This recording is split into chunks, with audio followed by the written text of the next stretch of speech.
Welcome to another edition of Africa Sideways. My name is Big Six Simpson, coming to you from the heart of Constantia in beautiful Cape Town.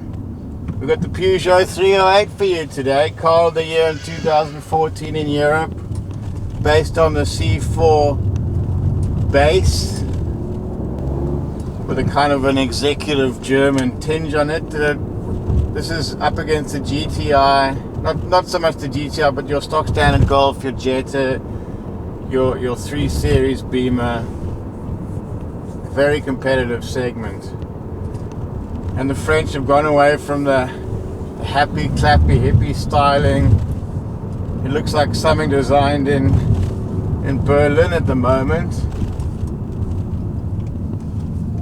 Not that that's a bad thing. Drives very well. Same engine as the Cactus C4 Peppy 1.2 turbo. Get about 100 kilowatts off that. You can give it a fair old spank to get the old engine note going, if you so desire. So this is based on the C4 Cactus body. This is kind of for, you'd buy the C4 Cactus for your arty wife and you'd take this to your accounting job or something like that. Very smooth ride. I like the small steering wheel handles, really like a 450,000 Rand car, to be honest. Very, very planted.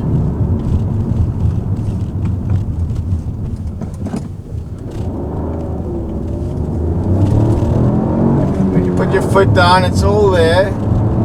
You can do 0 to 100 in just under 10 seconds. When those turbos get singing, you know all about it. Let's see how she does around the corners. 17-inch low profiles on here. Handles like a GTI, if not better. The French always have lovely handling cars, whether they be wallowy or racy in their extremities. Let's see what the brakes are like. It's all there, ladies and gentlemen. The new Peugeot 308. Bang! French like to be different, so the rev counter goes Chinese way, back to front instead of front to back, which takes a bit of getting used to, but not a bad little touch. Not a bad little touch at all.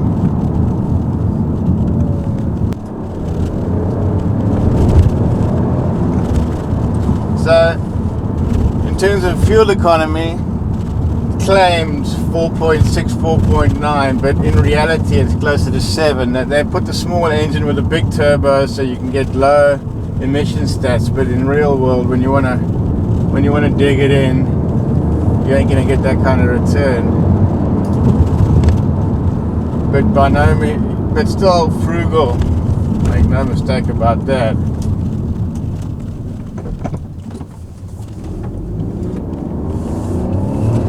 Very simplistic layout. You just got your LCD screen that controls pretty much all the car. I like, for once, you got a knob for the volume. I mean, I've been asking for an old school knob for years. Let's see how she is off the mark. Not much wheel spin. Nicely through the gears.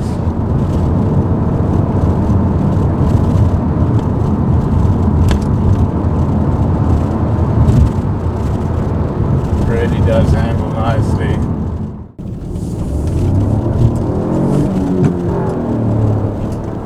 So the downside of a Peugeot is, with all imported cars, is parts and maintenance. Never really been known for fantastic part and maintenance. Any French brand, and reliability is another concern. But what you are getting is a lot of style, panache. This thing does turn heads, even though it has been sanitized slightly. It still does feel like something of its special. The gear knob is really one of the most comfortable manuals I've thought. Let's give it a little test on the. It's 120 in third gear. I mean, if a car can do that, It's got my vote. Problem is that this is coming from Europe with euros, with a weak rand. It's very expensive to import in. So for a couple of £1,000 more, you can get yourself a Nissan X-Trail. I know a guy just bought one for 350,000, which is I gotta say, a lot more car, bigger off-road ability, more space for the kids. Doesn't quite have that high-end. Well, it actually does have a high-end executive feel. So it is going to struggle against Japanese cars with a devalued yen, but there is a strong sort of French following for a bit of panache, something different, and hopefully this falls into that category. There is a fear though that they've gone too much on the German sophistication side of things, so you end up losing your identity, and in so you've lost market share. Okay, let's open up the legs a bit, see what you've got.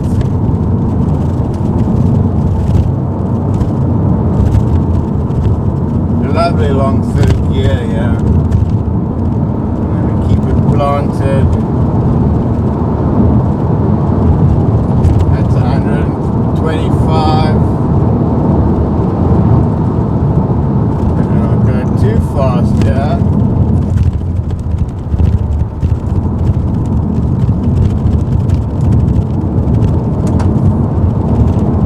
Alright, here we go. We're opening it up nicely. The turbos are singing.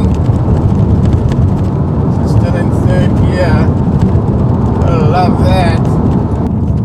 Now we're just gonna make the corner.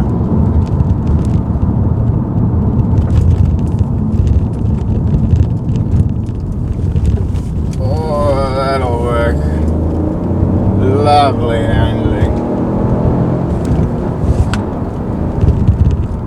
All the way through the gears, this car just sings. That is a perfect. That is very nice. If I press this button here, the seat massager is turned on. It's been a long day. I think I need a bit of a... Oh, there we go. Oh, that's just the right spot. Thank you, Peugeot. Love the red on this. Really stands out. The front end is beautiful.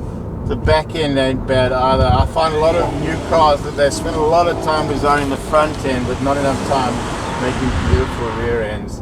This has also got the two big exhausts at the back, so you're going to get a... When you look at it, it looks like an absolute supercar, but not supercar, but it's got supercar exhaust. Let me just put it that way. This is still the GT line, so it's made for the executive cruiser. The GT, not to be mistaken, is their 1.6 turbo rocket ship WRC pedigree. You can't sleep on that car. So my rating, I'll give this a solid 7 out of 10, and it is a contender in a very competitive hatchback market. VW's lost a lot of face with this whole emissions gate, so that puts them down the list a bit. BMW is always going to be there and thereabouts. You got your Ford Focus, which is making a lot of noise. Very solid car for slightly cheaper money, more power. So, and then you got your Toyotas, which are going to have this on price, have it on reliability, but are not going to have it on panache. That certain X factor that you just can't, we just can't do without, to be honest. More to come on Africa Sideways. I got a busy week next week getting the new Mazda CX-5 SUV. Then we're going road tripping with it. The West Coast is calling.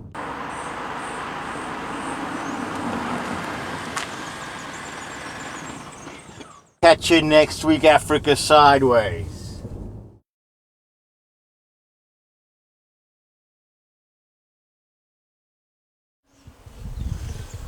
Very plush interior. Just look at that gear lever, simplistic. The Japanese feng shui boys would approve.